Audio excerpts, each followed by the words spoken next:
Going to just chop up all of our vegetables in the food processor.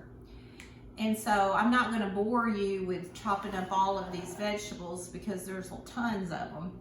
But so I'll just show you kind of what we're going to do. Okay, so I'm going to show you just simply how we're going to do the vegetables. I'm not going to cut all these up, but first I'm going to cut the core out of a tomato. And I cut the blossom end off too, using a paring knife. And then just chop them up into smaller pieces.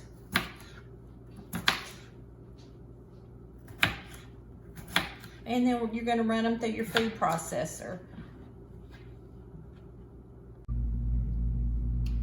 Now I've put all the tomatoes, or some of the tomatoes that I've cut up, in my food processor.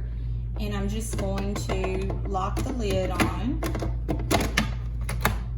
And I'm going to process it on high for a few minutes.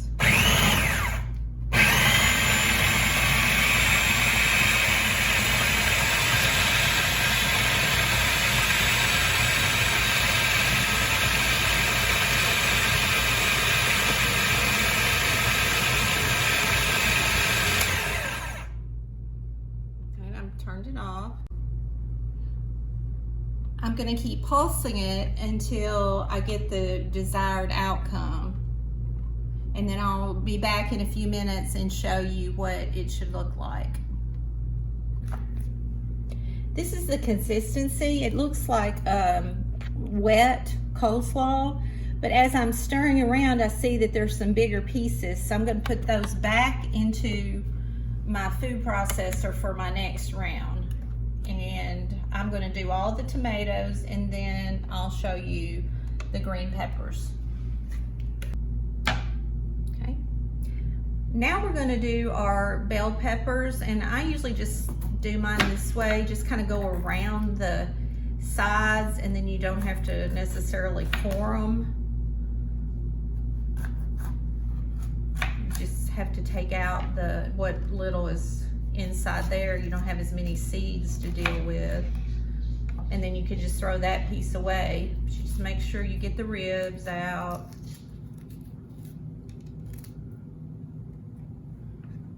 And the seeds. And I'll wash this before I put it. And I'm going to wash these, and then I'm going to put them in my food processor. It'll be the exact same process. I will put it on high and then pulse it until it gets the same consistency as the tomatoes. So we'll be back when we have all that done. Okay, I have still my peppers and my banana peppers and my cabbage. I forgot to mention that I also washed all of my vegetables before I started. And your cabbage, you have to pull off probably about 3 to 4 leaves to get to where it's good cabbage, because you want to get all the dirt off before you wash that. So I'm going to show you, basically with your pepper, all you need to do is cut the end off. Now this, I'm going to leave some of my seeds. I'm going to try to just cut out this core, but I'm okay with the seeds because that has some of my heat. So I'm going to just maybe cut it like this and put it in my food processor. And then for our cabbage, we're just going to cut it in small pieces because you're going to use this whole head of cabbage. Hard, this knife isn't very sharp.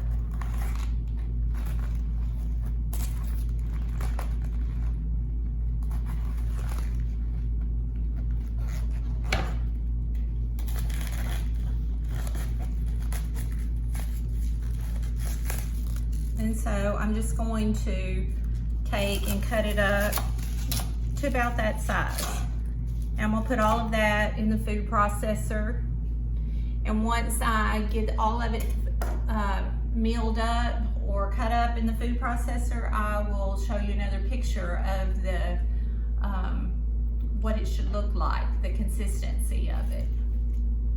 One item that I forgot on our ingredient list is onions, and I'm using yellow onions, and I need 4 cups. So I'm going to put those in the food processor just like the others, and basically you're just going to peel it and chop it in small pieces and put it in the food processor and make it the same consistency as everything else, like a coleslaw consistency. So I'm just taking the top layer off the onion.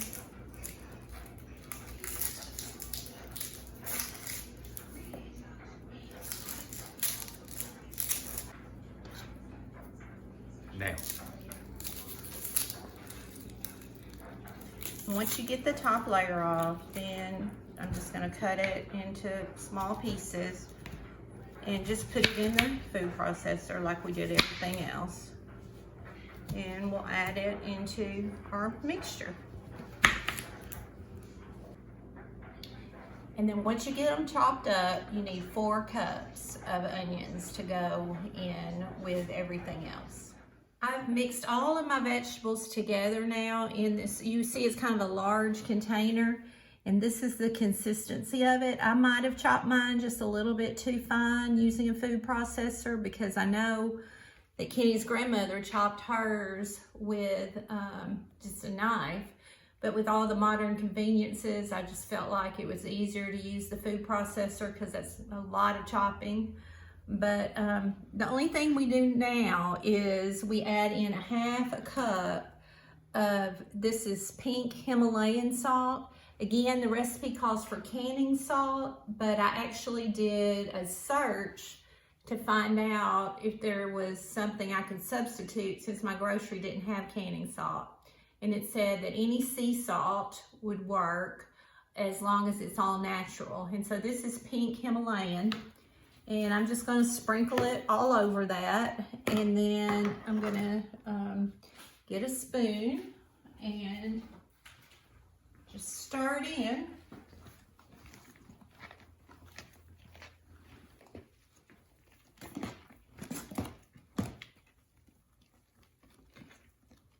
Now for tonight, all you do is you let it sit out because it's going to ferment, kind of like sauerkraut does.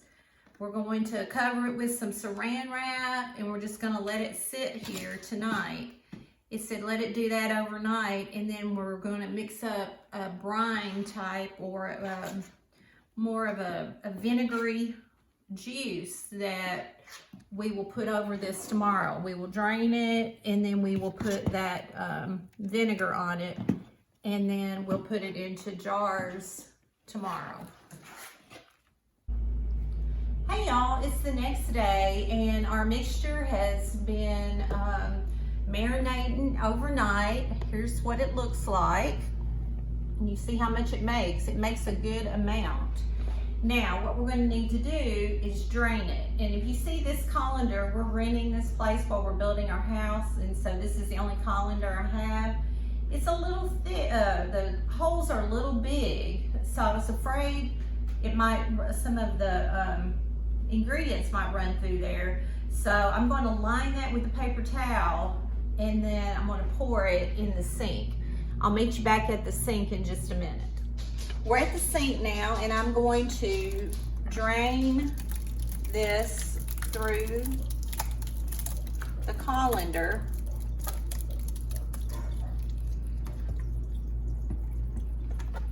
And all of it may not fit in the colander, so I'm gonna do what I can, and I'm gonna let that sit there and kind of drain for a few minutes, and then we'll go ahead and make up our mixture to boil now while this is draining a little bit. All right, now we're making the pickling mixture. We're going to use, it calls for 8 cups of sugar.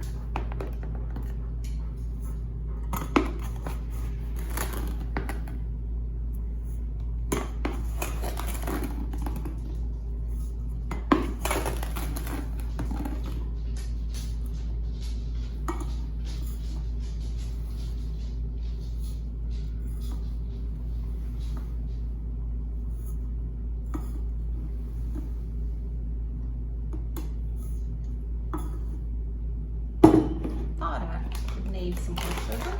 So I need 1 more cup.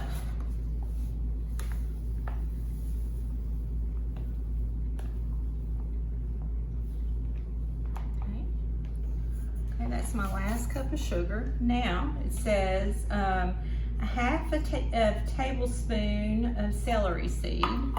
So just 1 second, I'll be right back.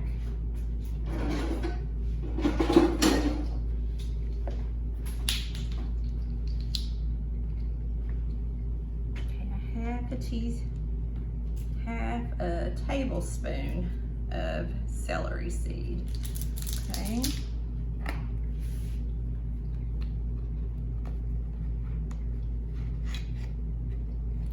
So that would be 1½ teaspoons, a half a tablespoon.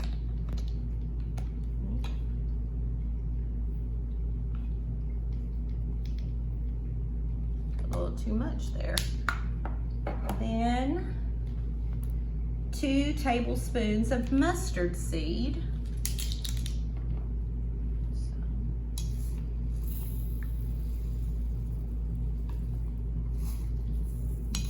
One,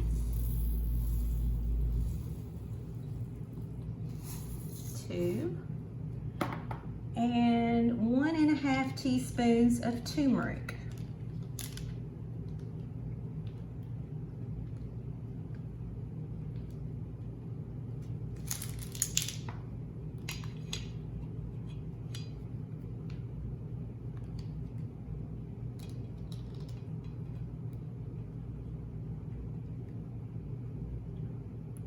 You see, I'm just loosely doing this because it doesn't matter that much.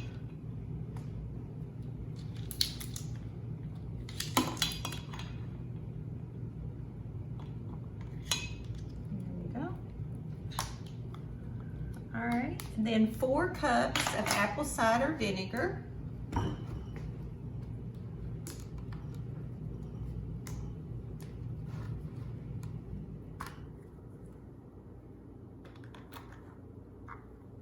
This is a half a cup, so I need 8 of these.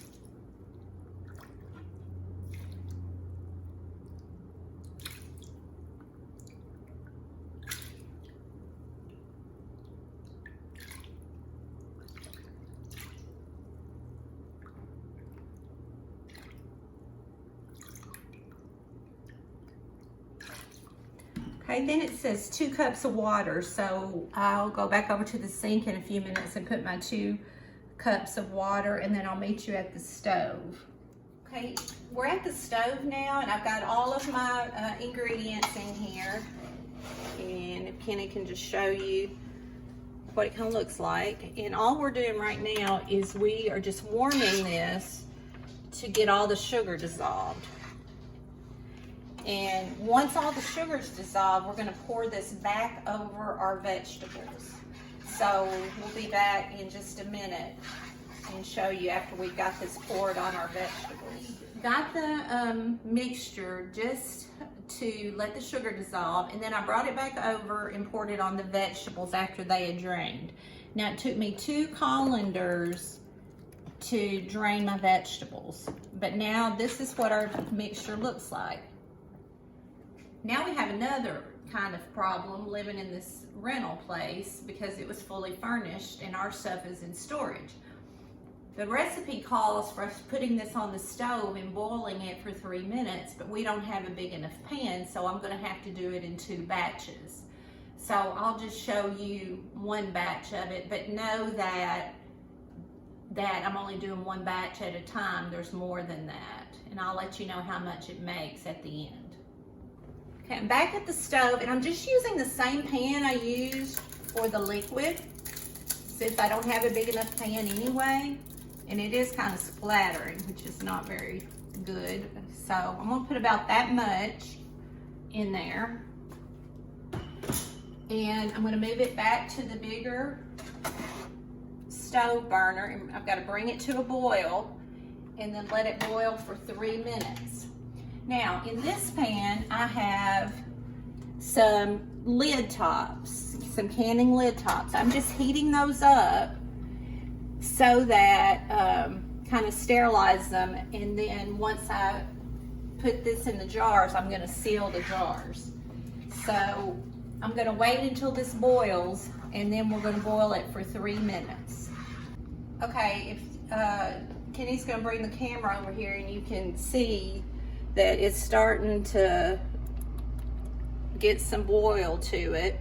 So I'm going to set a timer for 3 minutes, and then once it's finished boiling,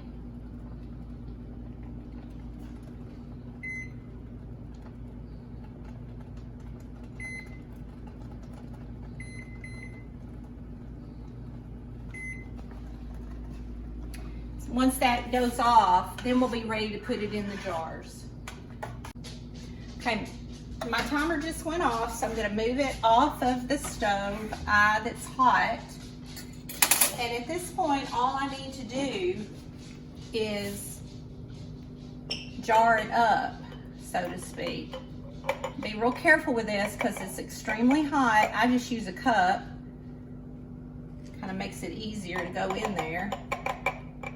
But you can use a big spoon, or it helps if you have a jar filler lid. Now this is about as full as you want to fill it. You want to make sure it has some head space, so you don't want to bring it up to this ring. Also, you want to wipe off, I've got a wet paper towel here, and I'm just wiping off the jar lid. You want to wipe off the top really good so you get a good seal.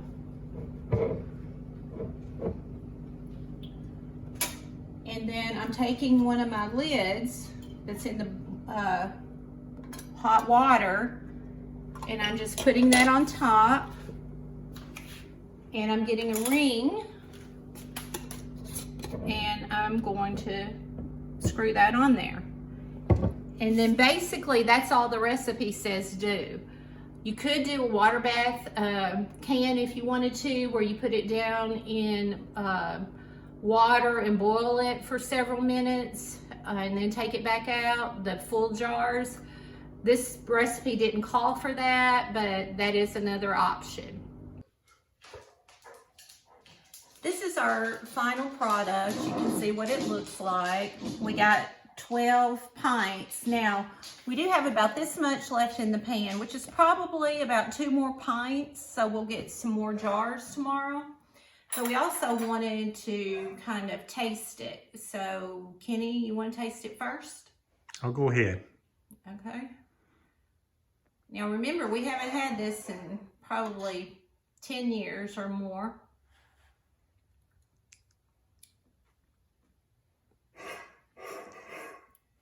This has got a really good flavor. I think it's a little bit sweeter than what I remember his grandmother's.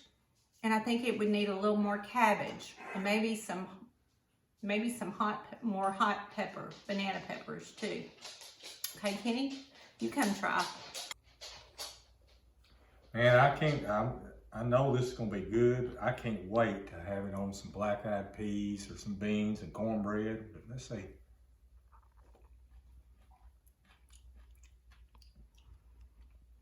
It's really good. I don't like hot stuff, so it's great for me. But it does probably need a little more cabbage. But overall, super. So I want to thank you for watching today.